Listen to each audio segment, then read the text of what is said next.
आप सभी का स्वागत है। दोस्तों, जैसा कि आप सभी को पता है कि नई शिक्षा नीति आ चुकी है, धीरे धीरे इसको जो है अब लागू किया जाने लगा है सभी राज्यों में। तो इसी को लेकर हम एक बहुत बड़ा अपडेट लाए हैं दोस्तों।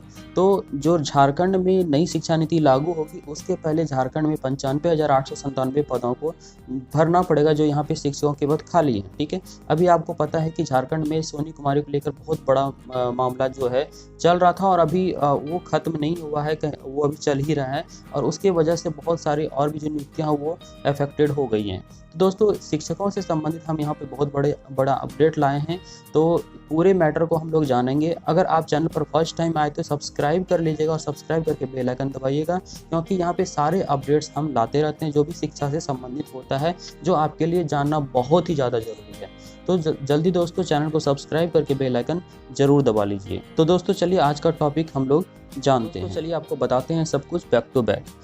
तो देखिए, राष्ट्रीय शिक्षा नीति लागू करने से पहले झारखंड में 95,897 शिक्षकों की नियुक्ति करनी होगी। राज्य के विभिन्न विद्यालयों में इतने ही पद खाली हैं। इस नीति पर अमल की शुरुआत में ही शिक्षकों के सभी खाली पदों को भरने की सिफारिश की गई है। झारखंड सरकार कैसे और कब तक नियुक्तियां करेंगी, इसके लिए केंद्र सरकार ने एक समयबद्ध योजना बनाने का प्रस्ताव दिया है। साथ ही कहा है कि हर स्कूल में छात्र शिक्षक के अनुपात को ठीक करने की ज़रूरत है।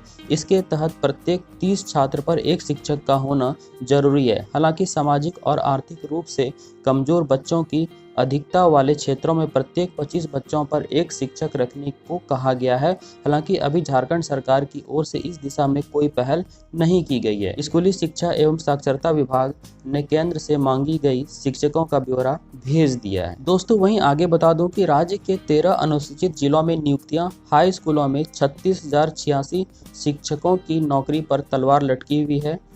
झारखंड हाईकोर्ट द्वारा नियोजन नीति रद्द करने के फैसले का असर इन शिक्षकों पर पड़ेगा। हालांकि फैसले के विरोध में राज्य सरकार ने सुप्रीम कोर्ट जाने की इच्छा व्यक्त की है। अगर इन शिक्षकों की नौकरी जाती है तो शिक्षकों के करीब 1 लाख पद रिक्त हो जाएंगे। दोस्तों, आगे बता दूं कि नई शिक्षा नीति में पारा शिक्षकों को भी हटाना होगा। शिक्षकों की नियुक्ति का लक्ष्य झारखंड सरकार के लिए कठिन होगा। नई शिक्षा नीति में पारा शिक्षकों की सेवा मार्च 2020 से समाप्त हो जानी है। गौरतलब है कि राज्य के अधिकतर स्कूलों में कमान पारा शिक्षकों के पास ही है। राज्यों में अभी 65,000 पारा शिक्षक हैं। मार्च 2022 तक स्थायी शिक्षक नहीं बन पाने की स्थिति में इनकी नौकरी चली जाएगी। वही शिक्षा मंत्री ने इस संबंध में क्या कहा उसको भी हम लोग जानते हैं। शिक्षा मंत्री जगन्नाथ महतो ने कहा है कि नियुक्ति का आदेश देने के पहले केंद्र को यह बताना चाहिए कि वह राज्य को क्या मदद करेगा। नए सिरे से इतने शिक्षकों की नियुक्ति पर जो भार राज्य पर पड़ेगा उसे केंद्र सरकार को भी वहन करना चाहिए। तो दोस्तों, ये था बहुत बड़ा अपडेट, यानी कि जितने भी राज्य हैं उसमें शिक्षा नीति को लागू अगर करना है तो उसमें 95,897 पदों को भरना पड़ेगा। ठीक है, अभी यहाँ पे आपको पता है कि झारखंड में सोनी कुमारी का जो केस चल रहा है, इस लेकर बहुत सारी समस्याएं बनी हुई हैं। इवन की जो शिक्षक से रिलेटेड नहीं है, जैसे कि पंचायत सचिव या फिर और जो भी है, उसमें बहुत सारी प्रॉब्लम्स आ रही हैं। तो दोस्तों, अब थोड़ा वेट कीजिए, कुछ ना कुछ अच्छा जरूर सुनने को मिलेगा। तो जो भी अपडेट होगा हम आप तक लाएंगे। चैनल पर अगर फर्स्ट टाइम विजिट किया तो सब्सक्राइब किए बिना बिल्कुल मत जाइएगा। सब्सक्राइब करके बेल आइकन जरूर दबाइएगा, तभी आपको सारा नोटिफिकेशन मिलता रहेगा। तो मिलते हैं अगले अपडेट के साथ। धन्यवाद।